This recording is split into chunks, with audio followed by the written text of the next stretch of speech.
கர்த்தருடைய பரிசுத்தமான நாமம் மகிமைப்படுவதாக. ஆசீர்வாதமான ஒரு நல்ல காலை நேரத்திலேயும் பாளையங்கோட்டை இந்திய தேவ சபையிலிருந்து காலை மன்னாவை உங்களுக்கு வழங்குவதில் மிகுந்த சந்தோஷம்.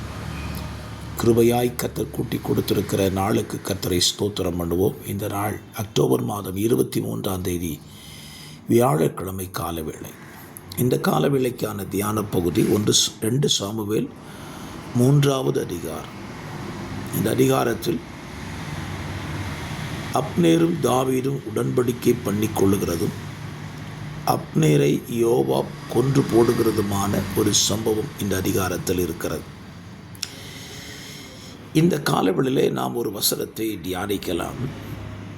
30வது வசனம். அப்னேர் கிபியானில் நடந்த யுத்தத்திலே தங்கள் தம்பியாகிய ஆசகேலை கொன்றதின் நிமித்தம் யோவாபும் அவன் சகோதரனாகிய அபிசாயும் அவனை சங்காரம் பண்ணினார்கள். காலவேளையில் ஒரு மரண செய்தியை நாம் படிக்கிறோம், அல்லது ஒரு துக்ககரமான செய்தி.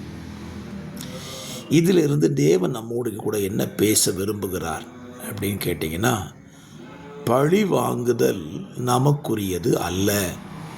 பழி வாங்குதல் என்பது கர்த்தருக்கு உரியது.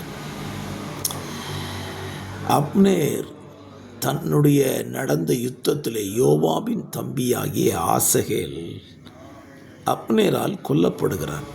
அது யுத்தத்தில் நடந்த ஒரு சம்பவம். தன் தம்பியை அப்னேர் கொன்றதின் நிமித்தம் யோவாப் அதை மனதில் வைத்து கொண்டிருந்து சமயம் வாய்க்க வேண்டும் என்று காத்திருக்கிறார். அந்த சமயத்தில் தான் அப்னேர் தாவீதிடத்துக்கு வந்துவிட்டு திரும்பி போன செய்தியை கேள்விப்பட்ட யோவாப் அப்னேரை இரகசியமாய் அழைத்து அவனை கொன்று விடுகிறார். இந்த காலவெளியில் தேவன் நமக்கு என்ன சொல்லுகிறார்?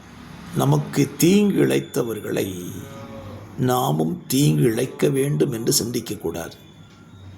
நமக்கு தீங்கிழைப்பவர்களை தேவன் பார்த்து கொள்வார் என்று தேவ கரத்தில் நாம் விட்டு விடுவோமானால் தேவன் அதை நன்றாய் செய்கிற தேவனாய் இருக்கிறார். இஸ்ரவேல் ஜனங்களுக்கு வழிவிடாதிருந்த அமலேக்க அவர் பார்த்துக்கிட்டார்ல, அதுபோல தான் இந்த காலவெளியில் ஒரு நல்ல தீர்மானம் உங்கள் வாழ்க்கையில் எடுத்துக்கொள்ளுங்க. உங்களுக்கு தீமை செய்கிறவர்களுக்கு நீங்கள் தீமை செய்யணும்னு நினைக்காதீங்க. அது கர்த்தர் கையில் விட்டுருங்க, கர்த்தர் பார்த்து கொள்ளுவார். இந்த மனநிலையை தேவன் நம்ம எல்லாருக்கும் தருவாராக. என்னைக்கு செய்தவனுக்கு நான் திரும்ப செய்வேன் என்று சொல்லாதிருங்கள், கர்த்தர் பார்த்து கொள்ளுவார். இந்த நல்ல சிந்தையோடு இந்த நாளை துவங்குங்கள், உங்களுக்கு சமாதானம் உண்டாயிருக்கும். பிதாவே, இந்த வார்த்தையின்படி உம்முடைய ஜனத்தை ஆசீர்வதித்து நடத்தும், சமாதானத்தை கட்டளிடும். ஆமென்.